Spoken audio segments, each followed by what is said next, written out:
ARM പോലെയുള്ള ഈ അടുത്തിറങ്ങിയ ഒരുപാട് 3D സിനിമകൾ കാണാനായിട്ട് പല മൈഗ്രെയിൻ രോഗികൾക്കും ബുദ്ധിമുട്ടുകൾ പറയാറുണ്ട്. കാണുവാനായിട്ടുള്ള ബുദ്ധിമുട്ട് മാത്രമല്ല, കണ്ടുകൊണ്ടിരിക്കുമ്പോൾ ഓക്കാനം വരിക, അതുപോലെ തന്നെ തലവേദന തുടങ്ങുക, കാഴ്ചയിൽ മങ്ങൽ അനുഭവപ്പെടുക തുടങ്ങി നിരവധി പ്രശ്നങ്ങൾ കാരണം ഈ സിനിമ മുഴുവനായിട്ട് കണ്ടു തീർക്കാനാവുന്നില്ല, അതല്ലെങ്കിൽ സിനിമ പൂർണ്ണമായിട്ടും എൻജോയ് ചെയ്യാനായിട്ട് സാധിക്കുന്നില്ല എന്ന് പറയുന്ന പല രോഗികളും നമ്മുടെ അടുത്ത് വരാറുണ്ട്. ഇത്തരത്തിലുള്ള സിനിമകൾ പണ്ട് മുതലേ 3D മൈഡിയർ കുട്ടിച്ചാത്തനാണെങ്കിലും അവതാർ ആണെങ്കിലും ഇത്തരത്തിലുള്ള സിനിമകളെല്ലാം ഒഴിവാക്കുന്ന പല മൈഗ്രെയിൻ രോഗികളെയും ഞാൻ കണ്ടിട്ടുണ്ട്. ഇതിനുള്ള പ്രധാനപ്പെട്ട കാരണം എന്ന് പറയുന്നത് 3D സാങ്കേതിക വിദ്യയുമായിട്ട് നമ്മുടെ തലച്ചോറ് പൊരുത്തപ്പെടാനുള്ള ബുദ്ധിമുട്ട് കാരണമാണ്.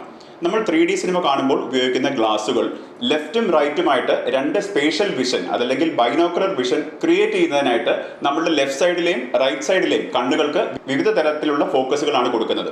ഇത്തരത്തിൽ തുടർച്ചയായിട്ട് മണിക്കൂറുകൾ രണ്ട് തരത്തിലുള്ള ഫോക്കസ് രണ്ട് കണ്ണിൽ നിന്നും ബ്രെയിനിലേക്ക് ഇമേജസ് കൊണ്ടുപോകുമ്പോൾ ആ ഇമേജസിനെ വിഷ്വലി കോമ്പാക്ട് ചെയ്യാനായിട്ട് അല്ലെങ്കിൽ വിഷ്വലി മനസ്സിലാക്കുന്നതിനായിട്ട് നമ്മുടെ തലച്ചോറ് ബുദ്ധിമുട്ടുമ്പോഴാണ് പലപ്പോഴും ഇതൊരു മൈഗ്രെയിൻ ട്രിഗറായിട്ട് മാറുന്നത്. ഒരു മൈഗ്രെയിൻ രോഗിയെ സംബന്ധിച്ചിടത്തോളം സെൻസറി ഡിസ്റ്റർബൻസസ്, പ്രത്യേകിച്ചും വിഷ്വൽ ആയിട്ടുള്ള ഡിസ്റ്റർബൻസസ് മൈഗ്രെയിന് ട്രിഗർ ആവുന്നത് എപ്പോഴും കാണാറുള്ള കാര്യമാണ്. ഒരുപക്ഷെ 3D വിഷ്വൽ സാങ്കേതികവിദ്യ മാത്രമല്ല, തിയേറ്ററിലെ സൗണ്ട് എഫക്ട്സും അതുപോലെ തന്നെ തിയേറ്ററിലെ തണുപ്പുമെല്ലാം മൈഗ്രെയിന് ട്രിഗർ ഫാക്ടർ ആവുന്നതും സാധാരണമാണ്. ഇത്തരമുള്ള സിനിമകൾ കാണുമ്പോഴും സാധാരണയായിട്ട് മൂവി തിയേറ്ററിലും മാളിലും മറ്റും സിനിമകൾ കാണാൻ പോകുമ്പോഴും നിങ്ങൾക്ക് തലവേദന ട്രിഗർ ആവുന്ന വ്യക്തിയാണെങ്കിൽ താഴെ കമന്റ് ചെയ്യുമല്ലോ.